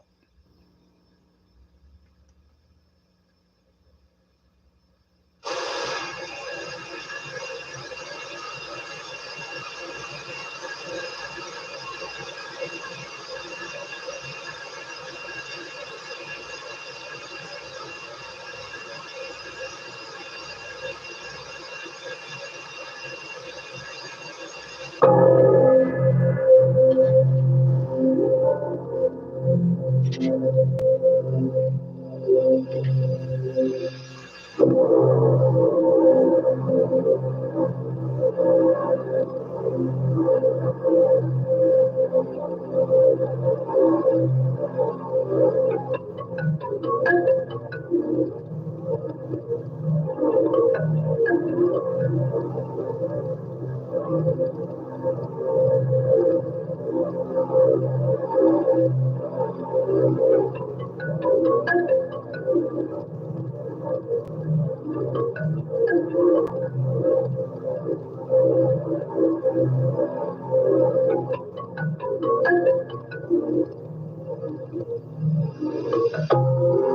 year was 1913. Woodrow Wilson was president, and powerful banking interests, who had been trying for years, finally achieved their long-term goal of a silent coup d'etat by taking control of the American government. The first thing they did to accomplish that takeover was convince Secretary of State Philander Knox to lie to the American people and tell them that the 16th Amendment, the Income Tax Amendment, had been legally ratified by the states when it was not. The bankers knew that this tax would ultimately end up in their pockets. Because of this fraud, the American people were led to believe there was now a tax on their labor.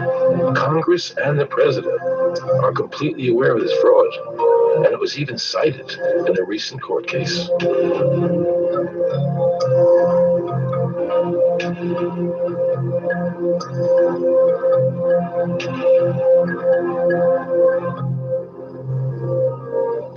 That very same year, the bankers committed their second and by far the most diabolical fraud ever perpetrated on the American people by bribing senators to pass the Federal Reserve Act without the required constitutional amendment.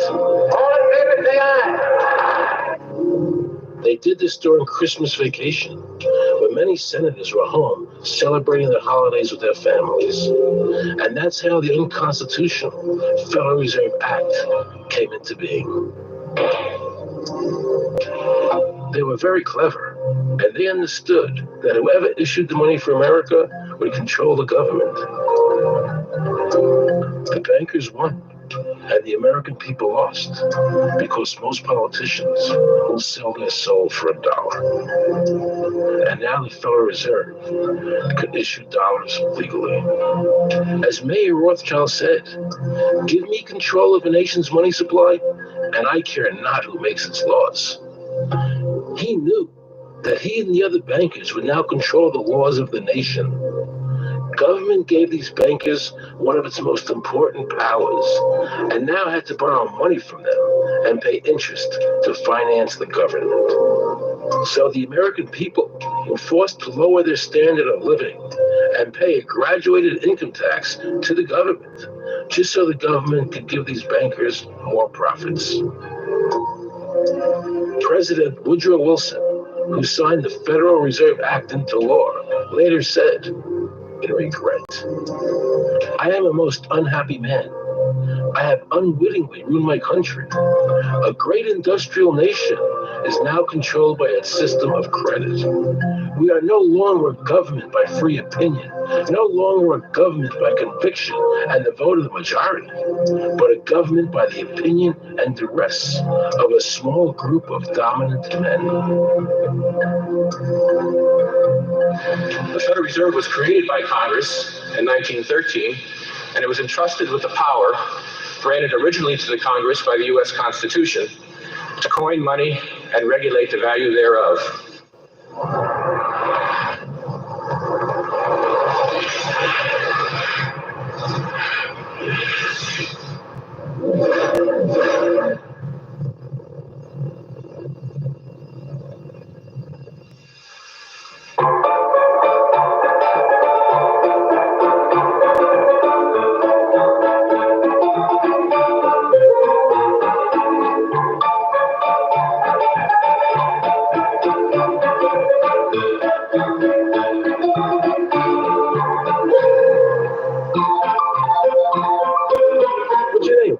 Jan Crafty? Hi, Jen. I'm Aaron Russo. I produced the movie Trading. This is Joe Hagen. No, Joe. No. I produced the movie Trading Places with Eddie Murphy and The Rose with Bette Midler. Many movies. I'm doing a feature film. And my film is about my quest to find out whether or not people pay income taxes. Do you pay an income tax? Yes, I do. You do. Have you ever seen a law that requires you to pay an income tax? Have I ever read it? You mean in the page, black and white? No. So you pay the income tax, I assume. Of late. Well, actually, no, I didn't file last year, but I'm sorry, is this on film? No, I paid my tax. My question to you is, have you ever seen a law that says you have to pay an income tax?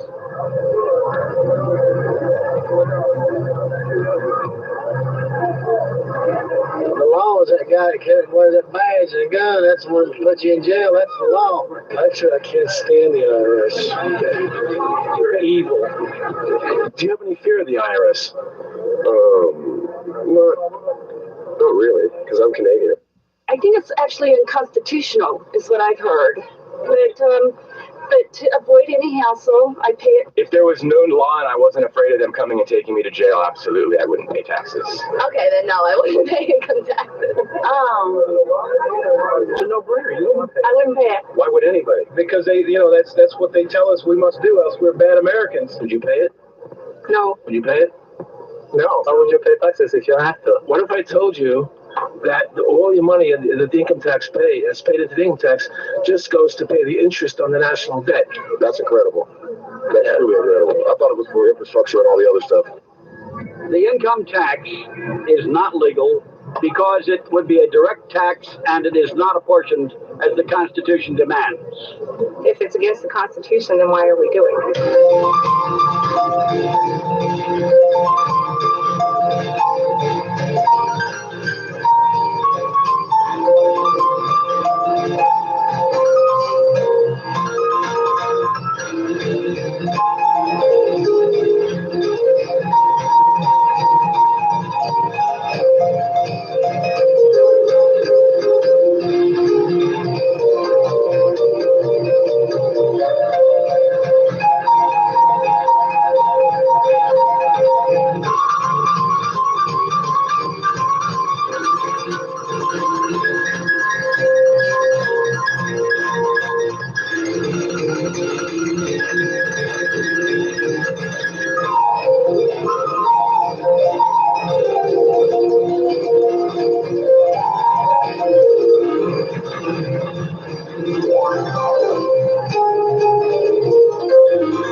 I really expected that, of course, there's a law that you can point to in the law book, the code that requires you to file a tax return. Of course there is.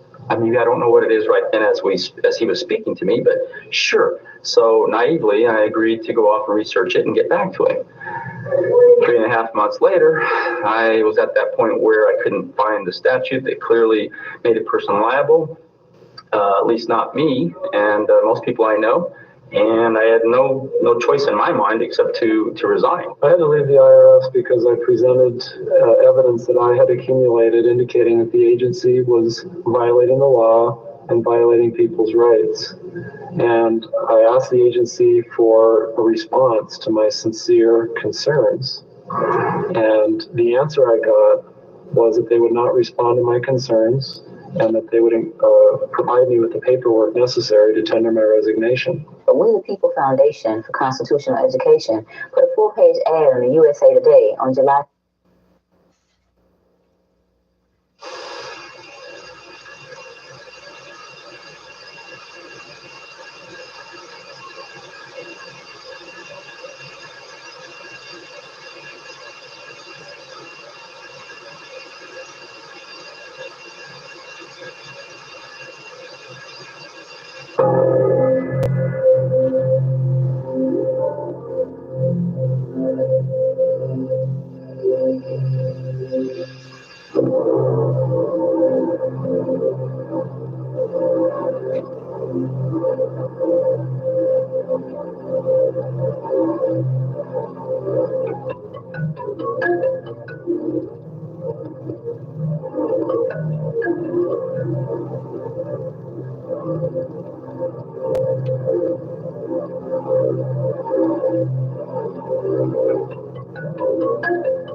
The year was 1913.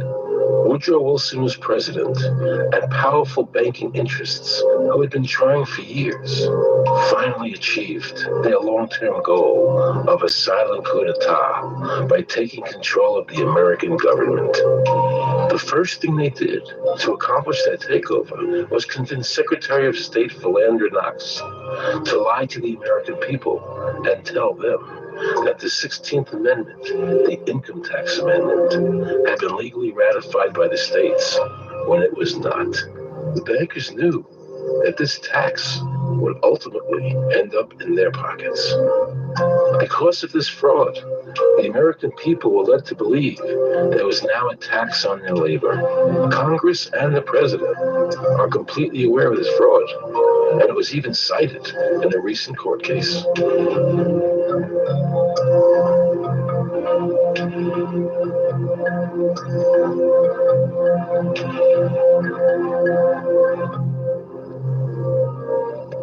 That very same year, the bankers committed their second and by far the most diabolical fraud ever perpetrated on the American people by bribing senators to pass the Federal Reserve Act without the required constitutional amendment.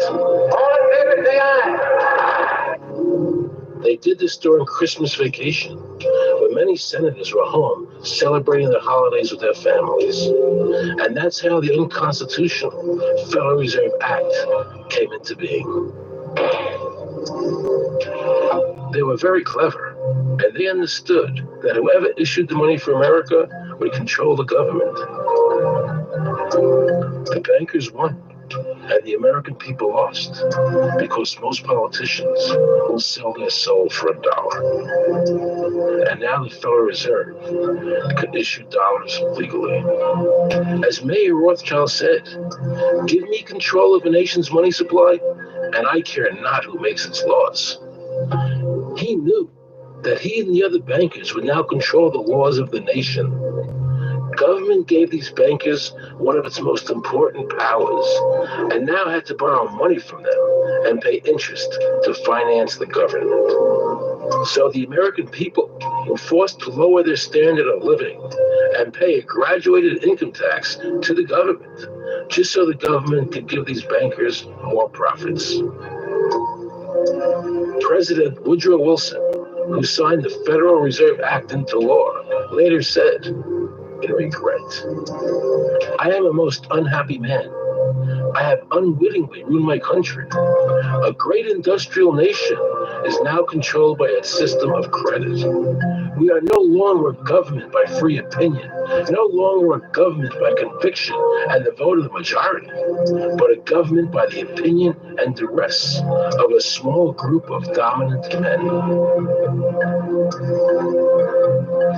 The Federal Reserve was created by Congress in 1913, and it was entrusted with the power granted originally to the Congress by the U.S. Constitution to coin money and regulate the value thereof.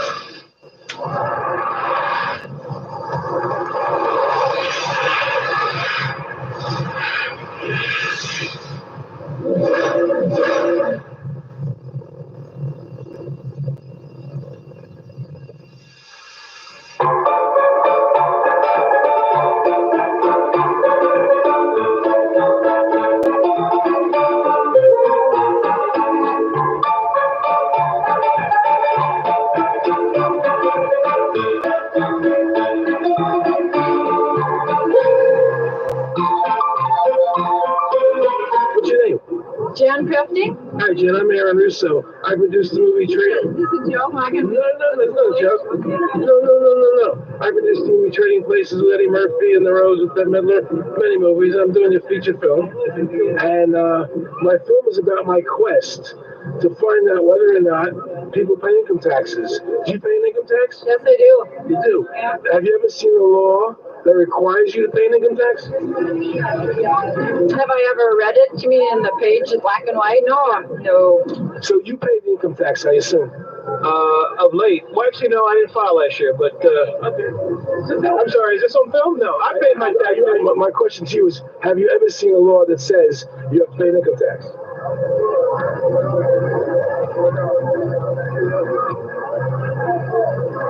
The law is that guy that wears that badge and a gun. That's the one that puts you in jail. That's the law. Actually, I can't stand the IRS. They're evil. Do you have any fear of the IRS?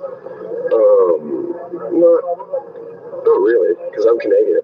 I think it's actually unconstitutional, is what I've heard. But to avoid any hassle, I pay it. If there was no law and I wasn't afraid of them coming and taking me to jail, absolutely, I wouldn't pay taxes. Okay, then no, I wouldn't pay income taxes. It's a no-brainer. You don't want to pay. I wouldn't pay it. Why would anybody? Because that's what they tell us we must do, else we're bad Americans. Would you pay it? No. Would you pay it? No. How would you pay taxes if you have to? What if I told you that all your money that the income tax that's paid into the income tax just goes to pay the interest on the national debt? That's incredible. That's truly incredible. I thought it was for infrastructure and all the other stuff. The income tax is not legal because it would be a direct tax and it is not apportioned as the Constitution demands. If it's against the Constitution, then why are we doing it?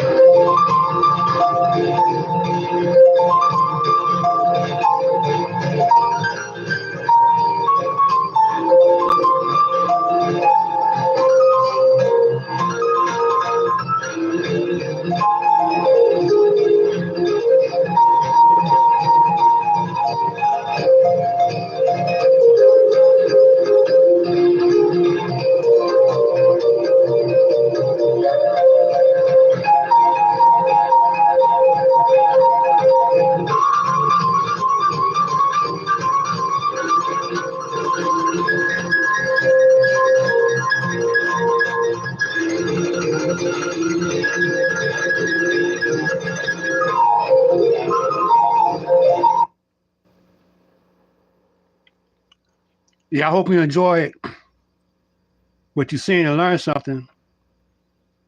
We're getting ready to get out of here.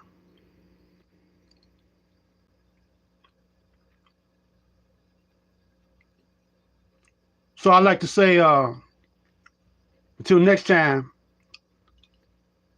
may you have a peaceful night's sleep and an early morning rise. Assalamu alaikum.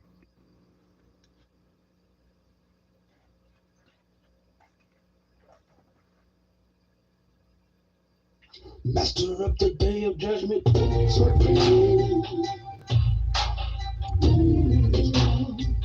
got the power.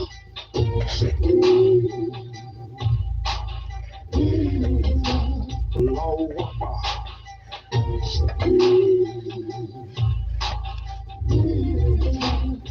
I got the power.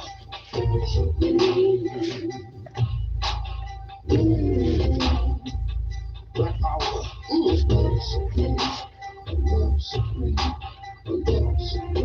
Power, power.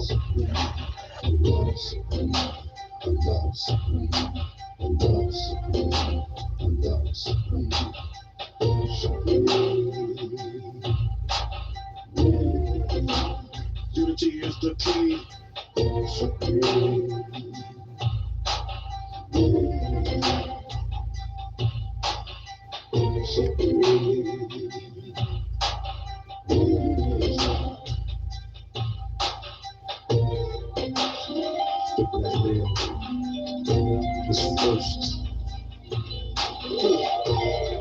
I'm first to create the universe. I'm first to be first.